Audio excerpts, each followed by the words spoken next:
जय हिंद बेटा।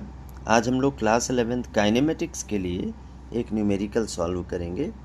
ये न्यूमेरिकल काफ़ी इम्पोर्टेंट है। उसमें कहा जा रहा है कि एक ऑब्जेक्ट है जो 6.25 मीटर पर सेकेंड की स्पीड से मूव कर रहा है, is decelerated at a rate given by dv/dt is equal to -2.5√v।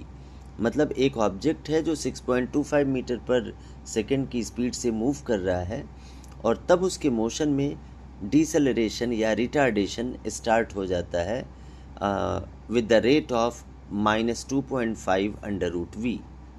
हम लोग जानते हैं कि dv/dt मतलब एक्सेलरेशन होता है और इसकी वैल्यू अगर नेगेटिव है तो मतलब ये डिसेलरेशन होगा और डिसेलरेशन का काम वेलोसिटी को कम करना है। तो मतलब ये हुआ कि ऑब्जेक्ट 6.25 मीटर पर सेकेंड की वेलोसिटी से मूव कर रहा है और जब उसके मोशन में डिसेलरेशन या रिटार्डेशन स्टार्ट हो जाएगा तो उसकी वेलोसिटी कम होगी और जब वेलोसिटी कम होगी तो हमें ये बताना है कि कितने टाइम के बाद ऑब्जेक्ट रुक जाएगा।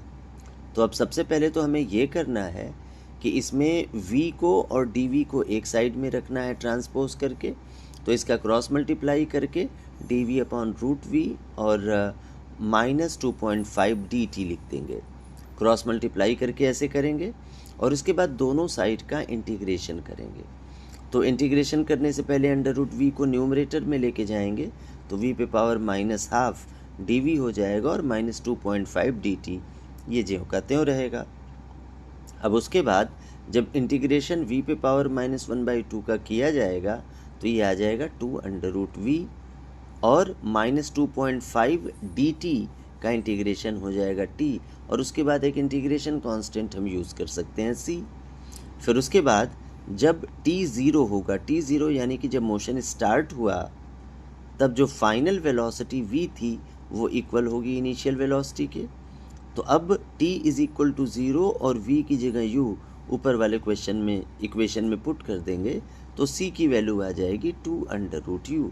अब वापस c की वैल्यू को अगर इस इक्वेशन में पुट कर दिया जाए तो ये इक्वेशन आ जाएगा 2√v is equal to -2.5 t plus 2√u।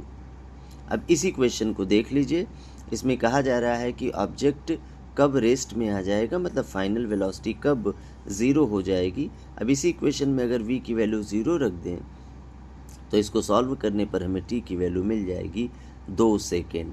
इसको ट्रांसपोज करेंगे 6.25 का √ होगा 2.5, तो सॉल्व करने पे 2 सेकेंड आंसर आ जाएगा। Thank you.